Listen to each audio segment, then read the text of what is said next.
Hey there, it's Gary Parrish. It's Sunday, January 30th, 2022. Welcome back to the CBS Sports Eye on College Basketball Podcast, where we sometimes discuss camel fighting, dodo birds, and leaky black. Matt Norlander is here with me, and it's been another fun, wild weekend of college basketball. Some big bullet points. Auburn extended its winning streak to 17 games after Bruce Pearl got a lucrative contract extension. Gonzaga beat up another West Coast Conference team. Baylor dropped to just 3-3 in his past 6 games with a loss at Alabama. Rick Barnes lost by a point in his return to Texas. Jaden Ivey bombed Ohio State at the buzzer on Sunday. Nice win for Purdue. Providence snapped Marquette's 7-game winning streak. We're going to get to those things eventually. I promise. I think I promise. But I want to start with the happenings on Saturday inside Phog Allen Fieldhouse, because the biggest win of the weekend definitely belongs to the Kentucky Wildcats. 1 week after losing at Auburn, UK won at Kansas. Final score was Kentucky 80, Kansas 62. The Wildcats did not pay heed. Instead, they shot 50.8% from the field against KU's just okay defense. And that's been a problem all season. They led by as many as 24. They never let Kansas get closer than 14 in the second half. It was a beatdown nearly from start to finish. Deadleg, let's start here. What'd you make of what Kentucky was able to do at Kansas this weekend?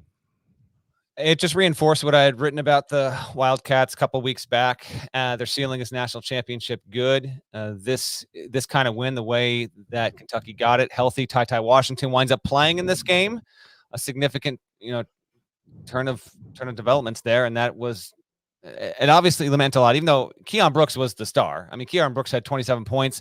Oscar Tshiebwe went for 17 and 14, but if you saw Kentucky early, clearly they responded well to having Ty back in the mix there. Big time stuff. By the way, if you saw any of the pregame stuff, these are the 2 winningest programs of all time. So now Kentucky's lead on Kansas is 4 games, 2,344 to 2,340. Kansas over Kentucky over Kansas at this point. By the way, Kentucky all time, didn't know if you realized this, GP. I saw this in the game notes. Kentucky leads the series against Kansas 24-10. These teams played 34 times. Kentucky's up 24-10. A little bit surprising there. I do have a trivia time for you. Bring it. All right, let's see if you can get it within 2 years. All right. Kentucky wins at Phog Allen Fieldhouse on Saturday. It was 1986. Not bad. Last time Kentucky won at Phog Allen Fieldhouse was 1983. Pretty close. I didn't even know the question. Pretty good. Good sense for it. So ESPN Stats and Info also had the anecdote that by winning by 18 points, it was the largest margin of victory against a top 5 opponent on the road that Kentucky ever had. Never won by that many points against a top 5 team on the road. And Kentucky, meantime, has a 70-64 all-time record against AP top 5 opponents. That's regardless of venue and when the game is played. Kentucky and the City College of New York, 5-0 all-time. Only schools with winning records in their history against AP top 5 opponents all time. Kentucky just slightly more impressive there. Great stuff. And to me, it was more about Kentucky than Kansas, GP. Sure, like if you want to say this game also kind of flipped the player of the year race, I think that's fair. Ochai Agbaji, I would have had going into the weekend, and coming out, Oscar Tshiebwe would be my national player of the year front runner. Agbaji and Christian Brown had 13 points apiece, and Tshiebwe played well for himself. But yeah, the result was more for me about Kentucky. Now, if you want to say Kansas, like David McCormick doesn't play well again, and there are some certain shortcomings, I get that. That's fine and fair, but Kentucky's it remains on that short list. I haven't shifted my opinion too much with this, but yeah, top three, top 4 most likely candidates to cut down the nets at the end of the season. Your Kentucky Wildcats, especially remember when healthy. Ty went down. They were leading against that Auburn. I don't know if they would have won at Auburn, GP, but Ty went down. They were leading, and he comes back, and they look damn good. Well, one of the points I made in the top 25 and 1 is exactly what you just said. Like if you look at Kentucky's just resume, without context, it's not top 5 resume in the country. But when you provide the context and then you take into account the computer numbers and then you just use your brain a little bit, this is a team that deserves to be in the top 5 right now. I moved them up to 3 in the top 25 and 1 behind only Auburn and Gonzaga. They don't have the quad 1 wins or the quad 2 wins that some other schools in the top 10 have. They do have 4 losses, which is more than most schools I have in that range. But 2 of their losses are games in which Ty Washington and Severe Wheeler weren't able to finish the game. And Ty was not great or even good against Kansas. I mean, he was 1 of 9 from the field, 2 points, 5 assists, 32 minutes, but he gave them 32 minutes. And that takes some of the burden off of Xavier Wheeler.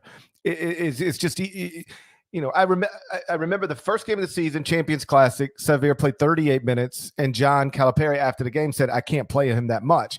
When Ty's not available, I don't want to say you have no choice, but your options are limited. And the truth is, when those two are both together, they're really, really good. They're 14-2 right now in games in which Ty Washington and Severe Wheeler both start and both finish. 17-4 overall.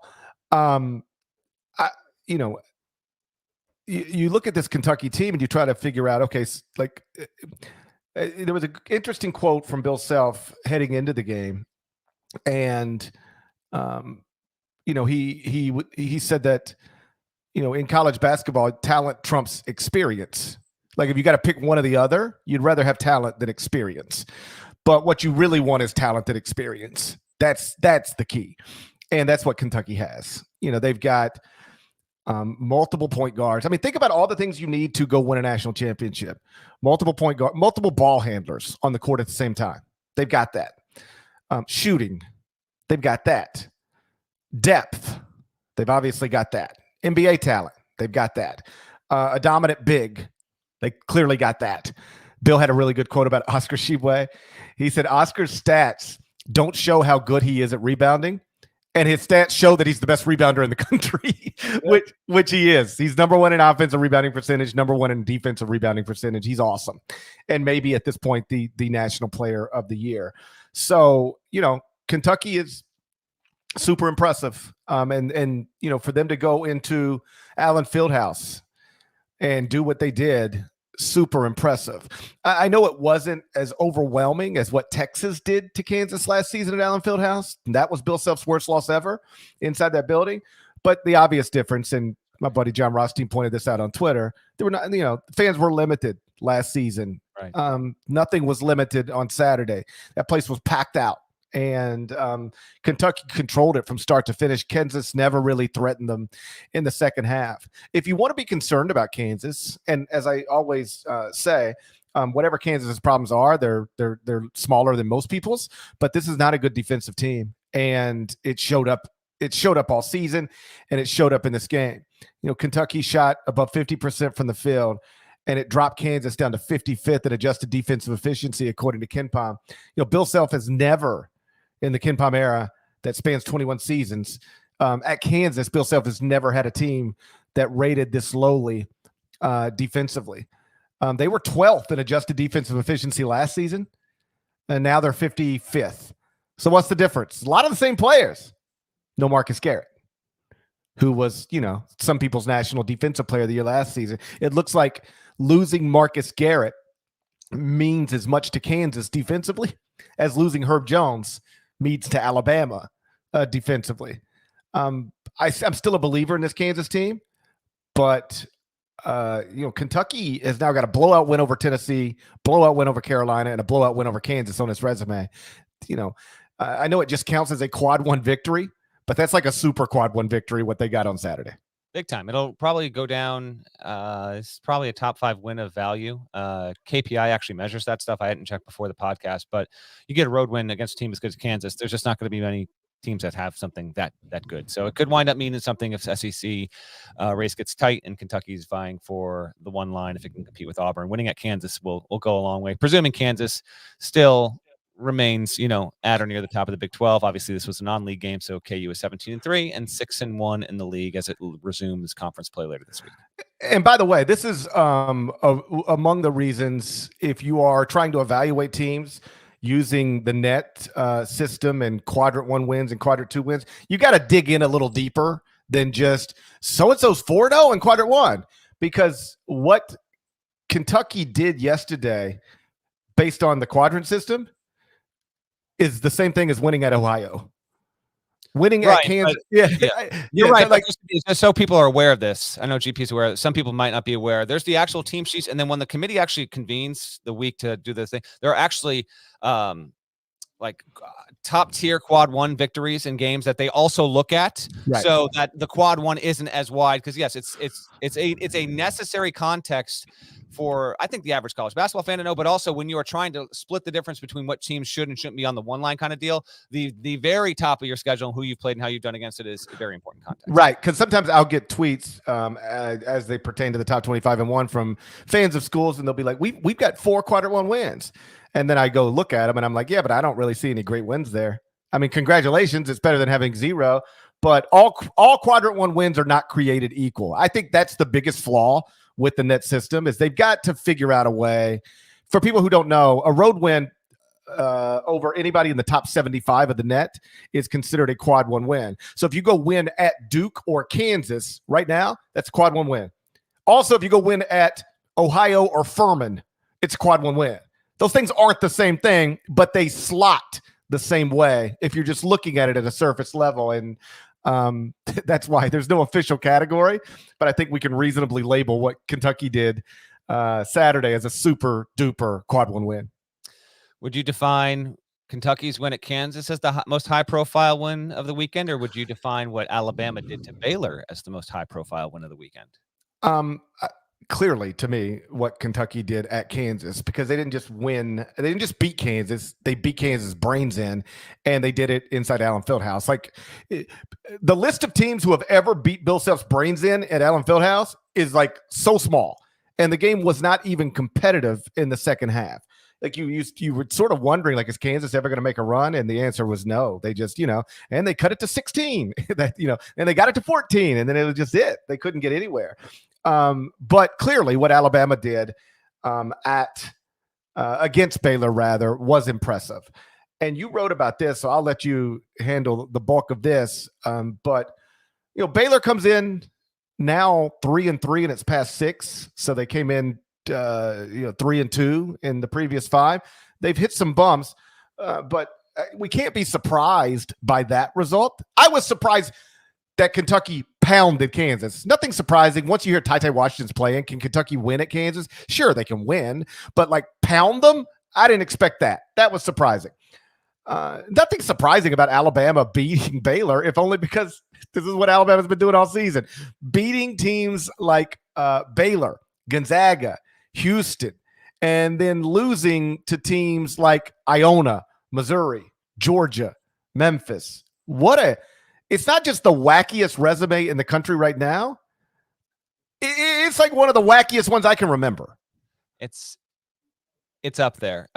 Alabama no longer, I think, has the capacity to surprise, but it will continually, it is fated for the rest of the season to carry the capacity to thrill us no matter what. Now we talk about quad one wins not all being equal. Alabama, it's top end. It's not just that it's 5-1 against ranked teams.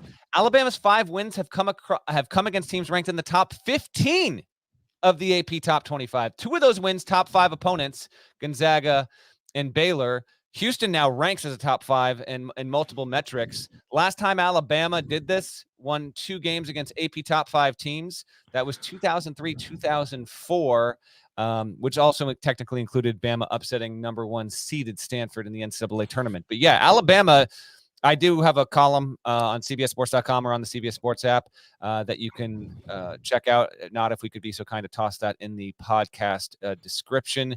People can read it as they listen if they so choose. By the way, hello, YouTube. If you have not already. Hey, YouTube. Hey, YouTube. Hit the like button. Hey, YouTube. Hey there. We are your halftime entertainment if you're watching live, and we'll even have a little bit of video and just a little bit here. We're going to show a CBS highlight. But as for Baylor, Alabama shot 22 of 28 from 2-point range in this game. 78.6%. 42 of the team's 87 points came in the paint. Javon Quinterly had 20. Parrish. Jaden Shackelford had 19. Something I didn't realize until I wrote on this game, that they are the top scoring duo in the SEC. Then you had Juwan Gary, who had 15. He had missed the previous 2 games. He had that badass mask. J.D. Davidson had 14. So Alabama was they kept coming in bursts essentially. And yeah, they're fun. They're mercurial. I think, as I wrote, they're just the perfect team for March. They can make the Final Four. They can get knocked in the first round. But I think Tide fans might have had a little bit of a good feeling, not just because of who they'd beaten earlier this season. Alabama's actually 8-2 all time against Baylor. So the program itself has actually done quite well. But yes, they were able to have big plays, shoot well. Alabama went on a 14-2 run that got them up basically by like 13 points into the second half. And then there was enough there because Baylor kept making like good pushes and Alabama had response after response after response. So what do you want to say? Like a fun team. Oates said in the post game that they actually consider the Georgia game a must win because of what's upcoming. And I can get into that a little bit more when we preview the Monday and Tuesday games. But how about this for Alabama? Now, this I can't ever remember seeing, not that I've went and hunted for it. So as of Sunday, here's Alabama in the metrics. 5th in KPI, resume-based. 27th in strength of record, resume-based. So their greatest discrepancies are two metrics that are cut from the same cloth, so to speak. 5th in KPI, 27th in strength of record, and then everything in between are your predictives. 18th at KenPom, 19th in BPI, 22nd in Sagarin, 23rd in the net, 24th in Torvik. Alabama is a capable team. They are unpredictable, going to take more losses. And my main takeaway in the column was you just need to accept the fact no matter what you do with this team and how you predict it to do in your bracket, it's probably going to burn you. If you think, you know what, I'm going to take Alabama to be that first or second round upset, watch it go on and then just scoot to the Final Four. If you think I'm going to actually go against the trends, I'm going to say this team's going to continue to play well, pick it into the Elite Eight, going to get knocked off in the first round. There's always a team or two. We all have those teams that we have those relationships with when we get to the NCAA tournament. Alabama just seems fated to be one of those teams. If they are absolutely rolling, that's a great thing. They are not a great three-point shooting team, which ultimately, weirdly, could be their downfall because they're not against shooting threes. They're just not a good three-point shooting team. So Bama was my bigger story, but you did knock, I'll toss it right back to you here, GP. Baylor started 15-0.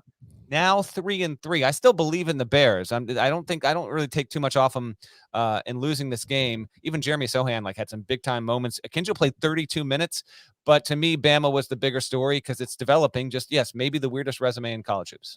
Not only are they not against shooting threes, they want to shoot a bunch. I mean, that is the style of play that they practice with and they take to the court for better or worse. And to me, there's nothing simple, when you're trying to explain how can you, because I got asked this on radio few weeks back, how can you beat Gonzaga and Houston and lose to Missouri and Georgia?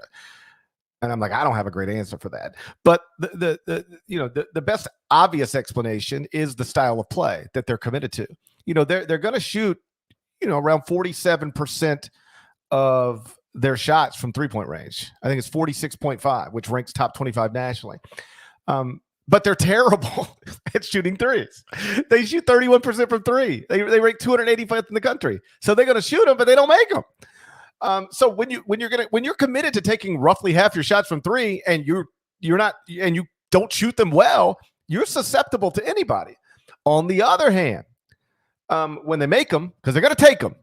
By the way, this is why you see so many weird results in the NBA. Oh wow, the Magic just beat the Suns. What happened? Because everybody's taking threes now. And when somebody makes them, I don't care how bad they are. If somebody dumps in 48% of their three-pointers and they're taking, 45% of their shots from three, you're going to have a hard time with that. So when Alabama makes them, they're capable of beating anybody. Although it should be noted, that is not the most – that is not the explanation for every big win they have. They shot well from three against Gonzaga, 13 of 34. But they were only 7 of 18 from three against Houston. That's a good percentage, but it's not a lot of attempts. Against Baylor, they were 33.3% from three, so that's not great. It's better than their average. What is true is when they get these big wins, they shoot better than their average. What's interesting is that they're terrific from 2-point range. They were 22 of 28 from two. Yeah, against Baylor, 22 of 28 from two. And I mean, that's 78.6% from, inside the arc. Last season, they only shot 50.7% inside the arc. This season it's 57.6, which ranks 6th nationally. So they can beat you from 3 when they make them, but they're going to really get you inside the arc. And then they're a good offensive rebounding team. They don't guard like they guarded last season, just like Kansas doesn't guard like they guarded last. It's just a lot of interesting statistical stuff connected to them. And the resume is wild. I put them 26th in the top 25 and 1 this morning. I didn't know what to do with them. I mean, they got such big wins. They got horrific losses. They do have strong computer numbers. I just said you can be the and one, and we'll see where we're at. After the next time you play. I think that's probably fair. And I will get to Alabama and what it's got coming when we talk about what they got a juicy Tuesday game, but we'll get to that in a little bit. You were can I take before we whip around the weekend here, can I just wax poetic on what we had Sunday before these football games tipped off here? Of course. All right, let me roll because before we kind of bounce around, Purdue Ohio State got so nutty at the end that I got to give the Boilermakers and Buckeyes some love here. So Purdue wins. It wins on a Jaden Ivey near buzzer beater. Still time left on the clock. If you are watching on YouTube, this was a CBS game. So hey, YouTube. As I understand it, we are YouTube. This video. So this is what if you're watching on YouTube, this is what it looked like. If you're listening, obviously, this is what it sounded like when Jaden Ivey beat the Buckeyes in the final second to give Purdue the win. Cue it up, Nada. Puts it on the deck down to 4 seconds. Hunter in the corner. Ivey for the win.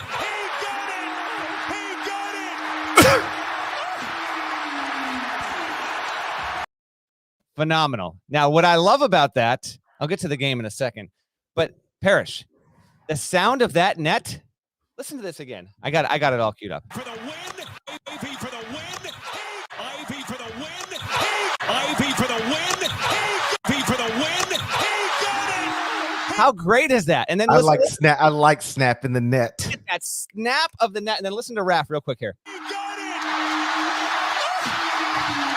it! I love Raph. What it is plenty of people listening obviously saw the shot in real time, if not saw the highlight. It was a gorgeous buzzer beater. Now, Purdue collapsed, okay? They were up 20. Not good at all. And both these teams have defensive issues here. Purdue shot 47% from 3. The 8th and final one was the clincher. They overcame 58% foul shooting. By the way, Ivey, I saw this drop into my timeline. I'd forgotten about this. I forgot that I knew it. He beat Ohio State on the road last year with a 3-pointer in the closing seconds. So OSU fans have seen enough of this dude and are absolutely ready for him to go on to the NBA. And then per synergy stats, Jaden Ivey has shot an effective field goal percentage this season of 70% when coming off of screens and 75%. This is a joke of a stat. Jaden Ivey is shooting 75% in guarded catch and shoot situations this season. That's a flat out joke. There are many reasons why he will rightfully be in the conversation to go top 5. 75% in guarded catch and shoot situations. That's Jaden Ivey's shooting percentage this season. It's insane. So that was reflected in his guarded catch and shoot, fade away, fall back into the bench, beat Ohio State. But yeah, Purdue, GP, they led 52-32 at one point. They only forced 8 turnovers for Ohio State for the entire game. Credit to EJ Liddell. He hit a big 3 to even get to that point after Kyle Young stole the inbound pass. Malachi Branham also had 20. Ivey had a game high 21. Zach Edey had 20 in 21 minutes. Travion Williams had 9 points in 19 minutes. But yeah, Ohio State was able to crawl back because it was almost at 1.2 points per possession. And as I said on CBS Sports HQ in the post-game hit, I'm not going to be able to shake myself off of Purdue. That's just going to be one of the Purdue offense is going to be one of the they're going to be one of the drugs I can't quit this season because they're that good, they're that fun. You saw why there, but defensively, yeah, can this team actually sustain this? I know we're going to talk about this again multiple times before we get to the tournament, and when we do our huge tournament pod, when we know the field is 68, this will be a talking point unless they've changed it since then. Purdue is just not reliable on the defensive end to the point where it could very well hamper this team from getting to the Final Four. 87th in defensive efficiency as we talk here, and they're the number 1 offense. Can they outshoot their opponents on the way to get New Orleans? I don't know, but that was a huge win to even keep Purdue in the Big Ten chase. As I volley it back to you real quick, the standings right now, Illinois and Wisconsin and Michigan State have 2 losses, and then Purdue and Ohio State now 3 losses in the 5-way chase in the Big Ten. Well, you got to remember, and listen, I really like Purdue too, and I would like, ultimately who's at the Final Four doesn't have much impact on my life, but for those Purdue fans and for Matt, I would love to see Purdue get to the Final Four. It's such a passionate fan base, and Matt's, anybody puts together those weird lists of best coaches to never get there, like Matt's on that. He could remove himself. This team, I think, is capable of doing it. But don't ever forget, last season, we talked about Iowa all season long. And it was like, can Luka Garza get Iowa to the Final Four? Is the defense good enough to get him there? Because history said it wasn't. They were 3rd in offensive efficiency and 75th in defensive efficiency. And all year long, the narrative connected to them was probably can't get there. History says they won't. The defense isn't strong enough. Purdue's 87th in adjusted defensive efficiency, according to KenPom. It doesn't feel like Purdue is a worse defensive team than last season's Iowa team because Iowa sort of has that connected to them based on whatever factors. But this team, Purdue team, is ranked lower in adjusted defensive efficiency than that Iowa team was. And as you remember, early exit in the 2021 NCAA tournament, they got bombed and eliminated, and that was that. Other big game from Sunday that I want to hit on before we do the whip around on Saturday was Providence Marquette, which played another great one. These are the 2 most relevant games, and they both were extremely watchable, even though Purdue had distanced itself. Ohio State made it watchable late. This was the 600th win for Providence in the history of the Dunkin' Donuts Center. Trivia time. Okay. I couldn't believe it when I saw it. What year did the Dunkin' 86. Dunkin' Donuts Center did not open in 86. It used to be the Providence Civic Center, but it dates back to 72. Like, in my mind, I had this thing being built in like the early 1990s, man. Like, I don't know. So 600. I've been to the Dunkin' Donuts Center. You been to the Dunkin' Donuts Center? I have, yes, multiple times. Seen concerts there, seen many a game. Yes, absolutely. And it is, listen, it's a rowdy house, and it was just a great watch. Like Purdue, Ohio State ends, then you turn, there's like 4 minutes to go with this one. You can focus all your attention in, and Providence gets a come from behind win. 18-2 for the first time since 76-77. Providence is now 8-1 in the league. Never started the Big East 8-1 in a season. Just incredible. Marquette's win streak that's now over had started, as I mentioned, I believe on the Friday podcast, with that big-time beatdown back in Milwaukee against PC at the start of the month. So they bookend the month with games against Providence, 1 win, 1 loss. Justin Lewis in this game, he was held in check, 13-6 on 4-12 shooting, 5 turnovers in 36 minutes. That wasn't the only factor. It was a significant factor. Nate Watson, though, he did not play well in Providence's kind of by the skin of their teeth win against Xavier on Wednesday. This is the radio call from Learfield IMG for the hometown Friars. What happens here is Noah Horkler misses a 3 from the corner, and then Nate Watson goes up in traffic, double team foul, dunks it and 1. Here's the call. Right to the rim, left corner, Horkler for 3. Oh, it's in and out. My goodness, a foul on the floor. Going up, Watson! And he gets fouled. And he gets fouled! Holy moly! Foul is called on Borsell! That's a big man move right there, boy. He went up there and took 3 guys and dunked them in the basket. As he makes the shot, he gets to go to the line for a 3-point play. Just more phenomenal. Watson, by the way, would go on to make that foul shot, help give a little bit of separation for the Friars down the stretch. We obviously talked about these teams heavily on Friday's pod. So if for whatever reason you decided not to listen to that one, but are listening to this one, we dedicated plenty of time to Marquette and Providence. Go back and be sure to listen to that. But yeah, Watson had 17 on 7 of 10 shooting, just big time stuff there. And Providence will play at St. John's on Tuesday. Justin Minaya, by the way, is a menacing defender. I know Friar fans know this. I don't think he's really known nationally just yet. In fact, I don't think he was on my preseason, mid-season, if you will, top 15 defensive player of the year list. I have to vote for that. He didn't make it along with Brad Underwood was talking, Trent Frazier. Those were like the 2 glaring omissions as far as I was concerned. He had another really, really good game there. So good on Providence, which leads the Big East. Only team with 1 loss, and that was a nice little double dip on Sunday. Marquette, nice win streak, had to come. It was just a ridiculous stretch there that you were going up with those opponents. But Friars and Ed Cooley, man, again, they are streaking toward – I feel like they're still not a national story. Maybe a win like this gets them there. Like they're going to maybe jump in the top 15 of the polls. I know you haven't decided yet where you're going to put them, but I'm going to blindly say, Parrish, that given what they've done now, I feel blindly, again, I like to get informed on this pod by you telling me where you have it ranked so I don't get spoiled.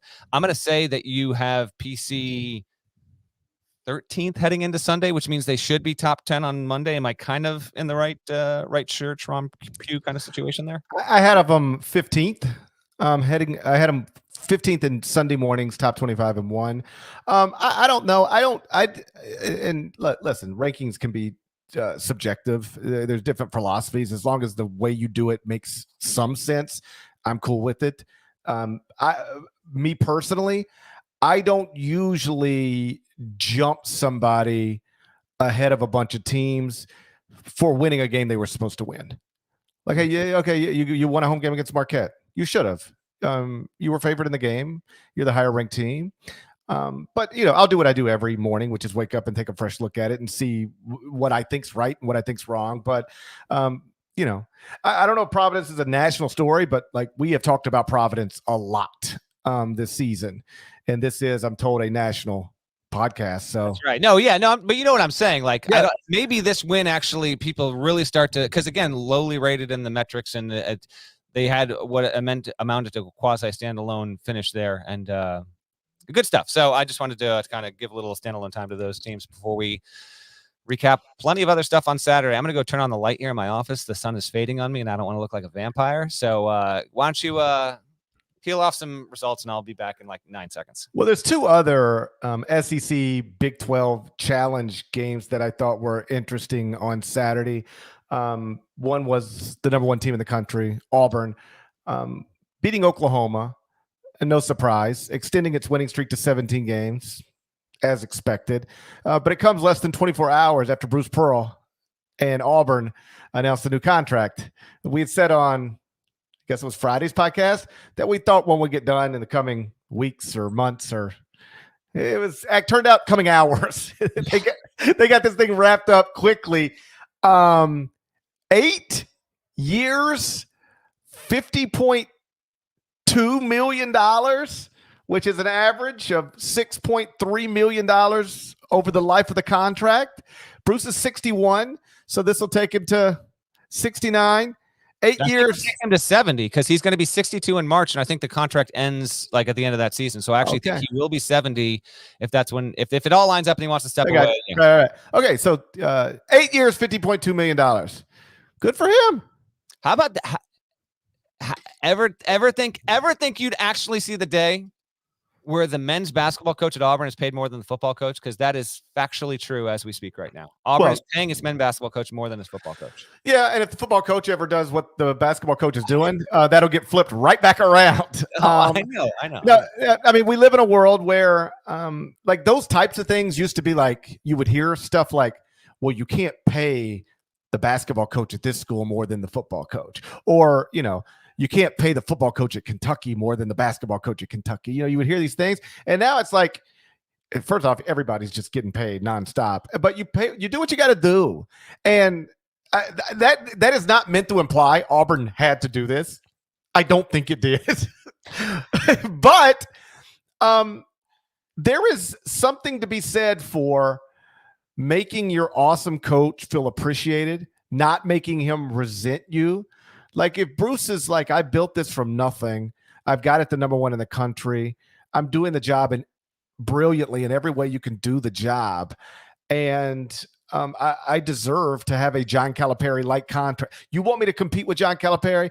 I should get paid more like John Calipari. And maybe you don't have to do it. And this is where I think sometimes the conversations get a little complicated because I've actually had these conversations with athletic directors and other people who run businesses who hire and fire people for a living. And let me be more specific, hire and fire talented people for a living, people that would be called talents, right?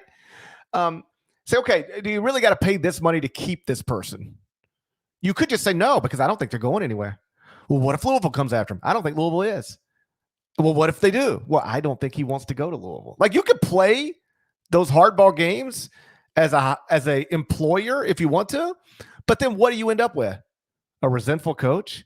Like, if you've got an amazing employee who's doing the job better than anybody could have reasonably expected, don't you want him to feel good about where he's at? Not feel like maybe I should have looked around. Maybe I should have seen if I could get involved at Louisville. You don't want anybody. You've got an awesome employee. You want them feeling appreciated, but more than that, you don't want them feeling resentful. You don't ever want Bruce Pearl wondering if he's at the right place. You want to always make him feel like he is, and this is the type of contract that gets you there. And this is always another important thing to remember. There's no salary cap in college basketball when it comes to paying your coaches. Like, you know who's paying that contract? Like maybe 4 super rich guys who love Auburn. That's the way that comes down to. It's not your money. It's not my money. And it's not coming out of some fund that would otherwise be used on a library. You get 4 or 5 super rich people who care deeply about Bruce Pearl and Auburn basketball, and they say, now let's get done whatever we got to get done. And this is the result of it. And, you just think, I always assumed Bruce Pearl was going to get back in coaching after he was, dealt a 3-year show cause. He was out of college basketball for 3 years. I always assumed he would get back in.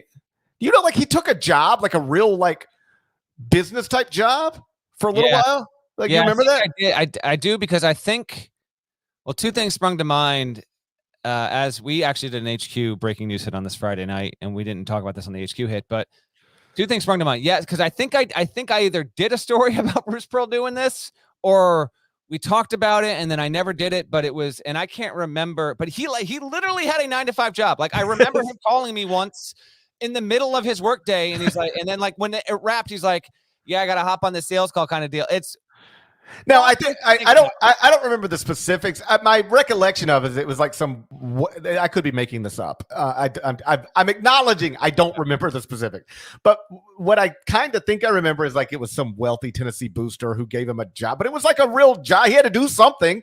Like I remember talking to him one time, and he was like, "Yeah, I got to make a drive to Chattanooga tomorrow." It was like he had a real job, and I always assumed he would get back in, but I always assumed it would have to be a bottom tier Power 5 job at best that would bring him back. And that is what Auburn was. Mm-hmm. And now it's not. Now it's one of the top basketball programs in the country, incredible facilities, great fan base, and they're ranked number 1 in the country on a 17-game winning streak. I specifically remember going to a Manhattan Iona game, whenever this would have been, 2013, 2012, 2014. In like the middle of February, and it's on maybe ESPNU on a Friday. And it was something like that. And Bruce Pearl's the color analyst. And like, we're talking before the game, we're talking at halftime, and that is a universe away from where he is now, man. It's just like he was getting Mac play-by-play duties on like a Friday night. Well, like now he's the 4th. I think he's the 4th according to USA Today database. I believe it's Cal, the highest paid, Krzyzewski, although who really knows, Duke's private, Jay Wright. I think now Bruce Pearl's number 4, and I think he narrowly passed. I think Chris Beard is now the 5th highest men's basketball coach. Yeah, Duke is private, so I don't think you ever know exactly. I was just told this one time by somebody who would know. Nobody makes more than Mike Krzyzewski. They just said that. They just said that plainly. Like, whatever numbers you hear, just understand the highest paid basketball coach at the collegiate level is Mike Krzyzewski. Yeah, agreed. USA Today reported in 2021 it was Cal then K, but they're probably parameters or whatever. But we agree with that. Yes. Right. Yeah. I was told nobody makes more than him. Period. And if somebody ever got to a point where it looked like they might make more than him, they would fix that. Mike Krzyzewski is the highest paid coach in college basketball. But I don't know. You go back to the day, those guys got fired, the whole staff at Tennessee. Where their lives were there, and contrast them with where they are now. And like, boy, how far did it feel away from that? Bruce knew he was going to be out for a while. Best case scenario. Worst case scenario is like, do I ever get a real job again? What if I had told him on the day he got fired, hey, relax. Someday you'll get an 8-year, $50.2 million contract. Woo. Meantime, Steve Forbes. Yeah, you'll be coaching in the SEC and have the number 1 team in the country, and it won't be at Tennessee, by the way. Like, wow. And then, Steve Forbes was on that staff and had his whole life turned upside down. I mean, I went to Northwest Florida the year after they got fired. because like they had show causes. They couldn't coach in the NCAA, so they went JUCO. Forbes, Jason Shea, 2 of the 3 assistant coaches on that staff, and they were making nothing. I mean, I shouldn't say that because there's like they were making nothing compared to what they were making. Jason Shea and his family were living in like housing on campus. I mean, these are people who lived in big houses in Knoxville and were making, really good money as SEC assistant coaches. I can remember talking to Forbes one time, and he was like, my house is probably going to go into foreclosure. Like, we can no longer afford that house in Knoxville, and they couldn't sell it. Not to get too inside the baseball here, but like, I think I've written this before, but Forbes, and this speaks to how decent of a man is the person I'm about to say is, Forbes said he got a phone call one time. It was Buzz Williams, and Buzz said, let me cover your mortgage until you can cover it. I'll handle it.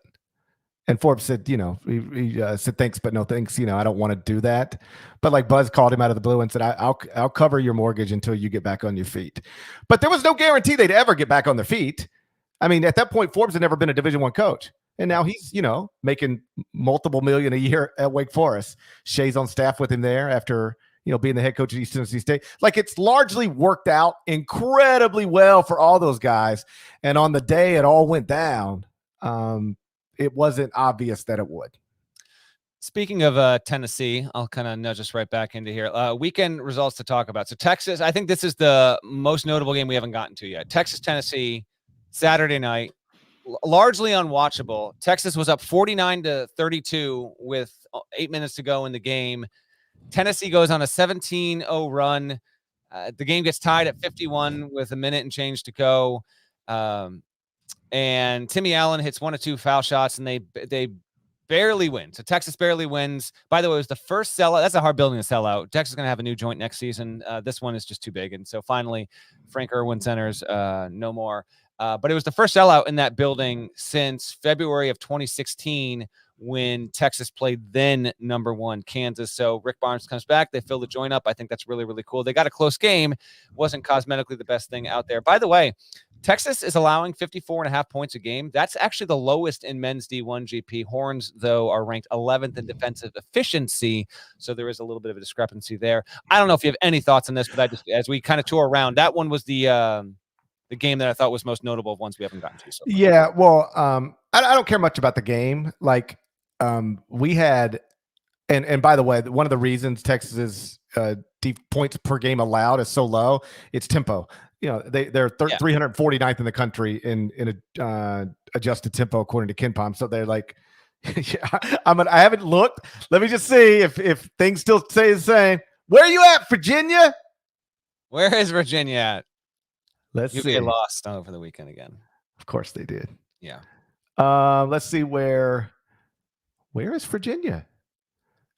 Virginia is east of West Virginia. Yeah. I've been there. Okay, let me just, I'm scrolling that way. It's not working. Let me try this over here. I want to confirm that Virginia is playing at the slowest tempo, just like always. Come on, Virginia. Don't let me down. Be at the bottom. Be worse than Texas. 358. There we are. Your Virginia Cavaliers. That was a whether they're great or not great, you can always count on them. They are slow. Yeah. To be slow. We had company on Saturday night, so we all sitting around while we had Tennessee, Texas on, and then everyone crowded around the TV for that one, my man. Yes, it was. That's my kind of party then, but that's a little surprising. Yeah, no, it was like, what's the biggest game on right now? And I said Tennessee, Texas. Okay, well, let's turn that on. And so we turned it on, and then it got, it got lopsided a little bit, or at least it appeared that way. And then, we started having conversations and stuff.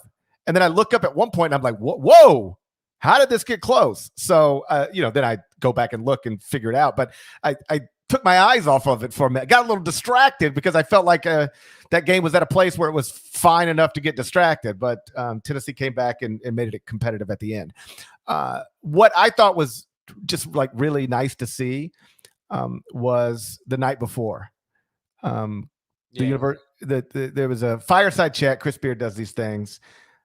You and I both sat with Chris. I don't know if he comes across this way to the general public, but like he's a funny guy. He's like a really funny guy and an incredible storyteller. Like we sat around one night and he was telling stories, and like a lot of people have good stories.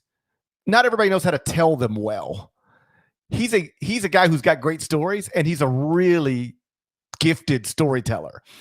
And so these fireside chats that he does, I think, shows a little bit, just like a sprinkle of that. Yeah.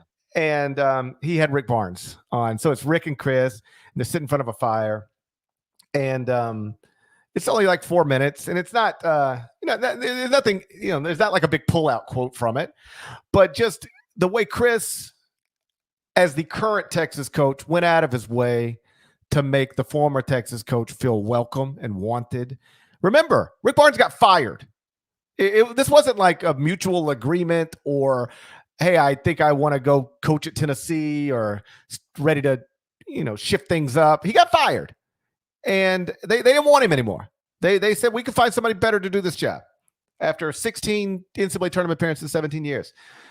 And time has passed, and Rick's done fine at Tennessee. So like whatever bitterness or resentment might have been there seems to have totally disappeared. But still, Chris didn't have to do what he did. You don't see current coaches too often go out of their way to make former coaches who were there like not too long ago feel as awesome as Chris tried to make Rick feel. Especially when you're getting ready to compete against the guy tomorrow. And, I don't know. I never saw John Calipari and Rick Pitino do a fireside chat before a Kentucky-Louisville game, And I just thought it was sweet. Maybe that's not the perfect word, but that's when I watched it, I was like, this is sweet. I'm glad Rick's getting to enjoy this because he put in a lot of time there. And, he spent a good portion of his life there. And for him to be recognized before the game, for the crowd to give him that ovation, for the crowd to show up and give him that ovation, and for Chris to want to be a part of it, not just allow it to happen, but let me be a part of it. When I talked to Chris not long after he got the Texas job, he said that he had reached out to Shaka and kept in touch with Shaka. He was like, Shaka's left me in a good place here. That should not be taken for granted. People need to appreciate that. I appreciate it. He said he had reached out to Rick. I think there's some hashtag unite something, and he's really into that. He really wants Texas basketball to include everything that has ever touched Texas basketball. Rick Barnes, Kevin Durant, Shaka Smart, you name it. And he makes it a priority. And I thought that video showed that, and the way Texas handled that on Saturday, I thought was really classy, and Rick deserved it. Agreed. A couple of results just to briefly hit on before we talk about, there's a couple of games actually I want to just dedicate a little bit of time to Monday and Tuesday to prepare the listeners if you are unaware. So on Saturday, TCU got to 14-4, beat LSU. Horned Frogs moving into the NCAA tournament picture with this win. LSU is going to spiral out of the top 25 after starting 15-1 and being 15-1 less than 2 weeks ago. The 8-bid Big 12 is still a potential thing. Xavier came back, beat Creighton on the road. It went on a 19-0 run that turned into a 29-2 run in the second half. And wow, we might look back and say this is the game that kept the Jays out of the NCAA tournament. They're obviously a bubble team at best at this point. Xavier, I thought, got an important win for its resume. I almost said Chris Mack. Travis Steele was coaching the Xavier Musketeers in this game. Afterward on Fox Sports 1, he had a great quote. He said, the most overrated thing in sports is the halftime score. X was down by 17, came back in a big way and got the win. Good for them. Michigan State had a well-rounded game against Michigan on CBS. Max Christie was 16, Malik Hall at 15, AJ Hogard 11 and 10. Good for Sparty. Arkansas seems to have gotten it back together. Hogs have now won 6 consecutive, while West Virginia has dropped 5 in a row. Illinois got a fun push and actually a pretty watchable low-scoring game on the road against Northwestern GP, but Illinois did win 59-56 thanks to, in large part, 22-9 from Kofi. UCLA did not have Johnny Juzang for a second consecutive game due to COVID protocols. Didn't matter. 66-43 against the Tree. Stanford goes down there. And then something to keep an eye on. VCU was 10-6 less than 2 weeks ago, ranked outside the top 65 in every predictive metric. But its past 2 wins by a combined 4 points have come on the road against Davidson and Richmond, 2 huge rivals for them in the A-10.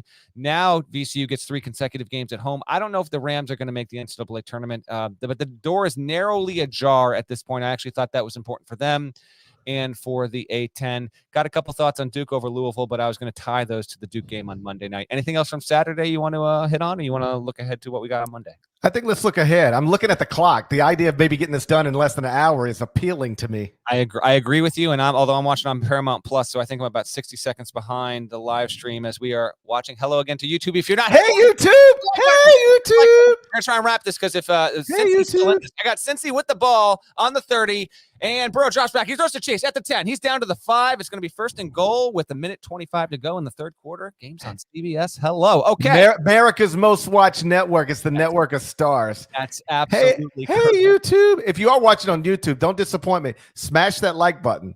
Seriously, you're already sitting here. Just log in, smash it. Brandon Davies would do it. There we go. Brandon Davies would do it. He risked a Final Four trip just to smash. You don't risk anything. Smash it, please. Pretend you're Jaden Ivey doing this. This is what the button will sound like when you smash it. For the win. Right there. Oh God, that's just one more time for me, please. Win. Don't tell me that's not the best net rip you've heard in a good day, good year, good month. Okay, Monday, Duke Notre Dame 7 Eastern. Now, AJ Griffin was absurd. The Duke Louisville game was a noon tip on Saturday, and it was intriguing because Mike Pegues was coaching the Cardinals, and Louisville actually showed itself relatively well. Griffin, 22 points, 8 of 13 from the field, 5 of 5 from 3. According to Duke, he was the first player in Blue Devils men's basketball history to shoot 100% from 3 with at least 5 attempts in a game. No one had ever done that as a Duke freshman. AJ Griffin just did it. By the way, Mark Williams had 14 and 11. Paulo Banchero had 11 and a career-high 15 rebounds. Banchero has set his personal record for career-high in rebounding, obviously at the college level, in 3 of the past 4 games for Duke. He had 12 against FSU, 13 against Syracuse, 15 against Louisville. So Duke is really coming into its own, but GP. Well, let me ask you that. Never mind. Let's just try to keep it under an hour. We can talk about whatever I was going to. I love you. Notre Dame, though, blazing under the radar. Okay. They get a high-profile game on Monday night, so that blazing is about to end here. Mike Bray's team has lost once since December 18th, 10-1 in that stretch. Started the season 4-5.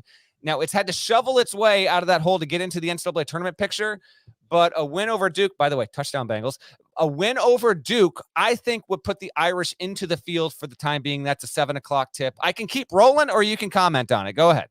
I got nothing to say. Okay. Other games to know on Monday night. I'm done. I'm done, by the way. Fair enough. Okay. Then I'm rolling. I'm rolling here because we got ourselves a football game. All right. Significant Mountain West tip. This is a reschedule. Monday night, Colorado State, Wyoming. Rams got run out of their own gym on Friday by a 12-9 UNLV team. What are we doing, Colorado State? That was super bizarre. Maybe the weirdest result of the entire weekend. Wyoming. BYU. You know what? You're right. I don't have that in my notes. You're right. BYU lost. Pacific had not won in like 2 months. And BYU lost against Pacific. Forbid WCC is actually, we'll get to that another time. Wyoming 1 game ahead of Colorado State in the loss column. By the way, Boise State, there's a 2-point conversion for the Bengals. Shouts to Adi Joseph. Don't know how this is going to go, but I know he'll be listening to this podcast. It would be really something if the Cincinnati Bengals go to the freaking Super Bowl, but who knows? Boise State's won 14 straight, still hasn't lost in the Mountain West. The other game to know on Monday, TCU, Oklahoma. Oklahoma got tipped over by Auburn as expected. Sooners are 13-8, have that game on their home floor. As previously mentioned, TCU trying to work its way to a bid. Only been once have the Frogs since 1998. 1 NCAA tournament trip since 1998. A win there for TCU would put them in a great spot. Tuesday is loaded. Kansas at Iowa State at 7 Eastern. Jayhawks still atop the league, technically 6-1 mark. Iowa State is 3-5 in conference play, so winning the league is not going to happen, but still in a cozy spot for the tournament. Big opportunity at home at Hilton again, 7 Eastern on Tuesday, and then 2 humongous games, 9 Eastern, what I alluded to earlier in the podcast. Alabama plays at Auburn, okay? You got Auburn, top of the sport, Bruce Pearl, just, dominating life right now. And this could be a humongous game for Alabama in terms of if they win. Because right now, Bama had Baylor at Auburn, host Kentucky next Saturday. That might be the toughest 3-game stretch any team has in the regular season. You have arguably top 5 Baylor, number 1 Auburn, and then Kentucky will be in the top 10 when the polls refresh on Monday. What a stretch for the Tide there. That's 9 o'clock Eastern. And then I don't know what we're starting with on Wednesday morning at 10 a.m. Either Alabama, Auburn, or whatever happens between Texas and Texas Tech, 9 Eastern, Tuesday night. Now, do you got that photo I sent you before? The students have already started. Texas Tech destroyed Mississippi State on Saturday. The students went right from there to start camping out for this game. Okay, listen. Here's God bless any of these students that want to do this. Like, it makes no difference to me. I will say this. There it is. If you're watching on YouTube, this is last night, and the line's going to get 5 times as long. Go ahead. I've never been to a basketball game in my life that after it was over, I felt like it would have been worth sleeping outside for 3 days to go to it. But this is the college experience, man. You know, you're 19. You want to make a memory. This is cool. I will make a memory in my apartment. I'm trying to make memories in my apartment. You guys go stand in line for a basketball game for 3 days. Me and your girlfriend will be in my apartment. Always comes back to premarital sex. Few thought that Texas Tech would actually be in this superior position back in the preseason. We can acknowledge that, right?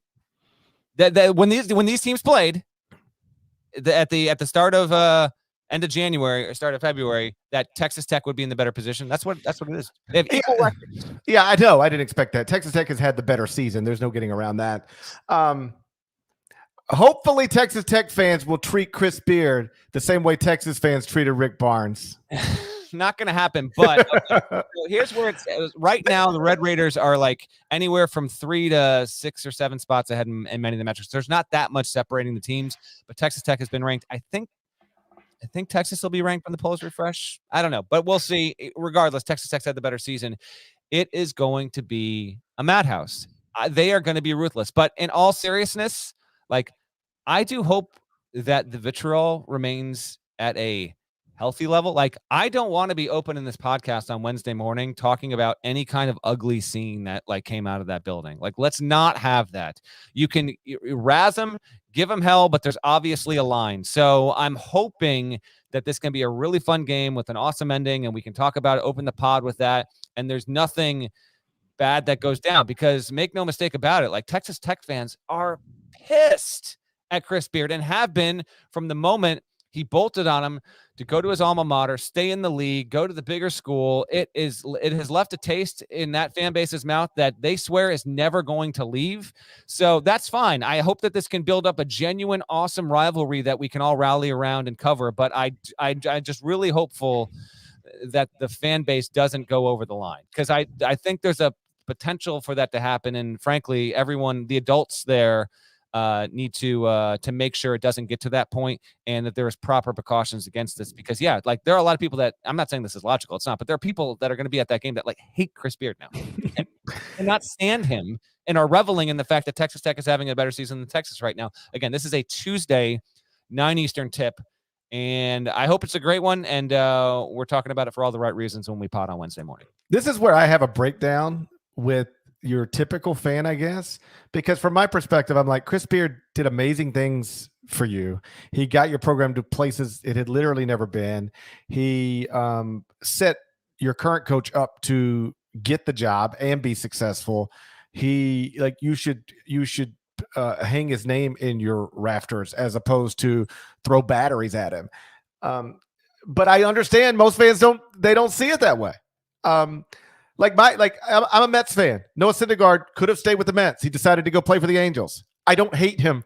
I have a Noah Syndergaard jersey. I didn't burn it. I just go, you know what? That's a man, and he had decisions to make, and he made the best one for he and his family. And I hope he goes well for him. I just don't. That's the way I'm wired. But I understand Texas Tech fans are not wired that way. Just like, Memphis fans still hate John Calipari, even though he's the greatest coach in the history of the university. They hate him. They hate his guts for the most part. It's just hard for me to understand that. But what is easy for me to do is understand that exists, that's a thing. And Tuesday night in Lubbock is going to be wild. As we wrap, I feel compelled to fact check and correct myself. I thought that the game was 21-21 and they got the 2-pointer. It was going to put them up 23-21. In fact, the 2-pointer tied the game at 21. Mahomes on the run here. Start the fourth quarter. Is he going deep? 3rd and 3. Your amazing football play-by-play is taking us over an hour. I hope you realize that. No. Wait. You can get out of here in 40 seconds. I'm done. Shouts to Devin Downey. Shouts to Chester, South Carolina. Shouts to Logan Kosmowski. Legend. Shouts to Larnell. Thank you guys once again for listening to Eye on College Basketball Podcast in the middle of the dumbest pandemic of my lifetime. I ain't never seen one like this. Dead leg. Who's winning this game? 5 seconds. Who's winning this game? The team that's got Patrick Mahomes. I agree. I ain't never seen one like this. If you're not subscribed, please go subscribe anywhere you subscribe to podcasts, including Apple Podcasts and Spotify. Leave a review at Apple Podcasts. There's more of us than there are of them. Smash that like button. We're going to talk to you again on Wednesday morning. Till then, take care.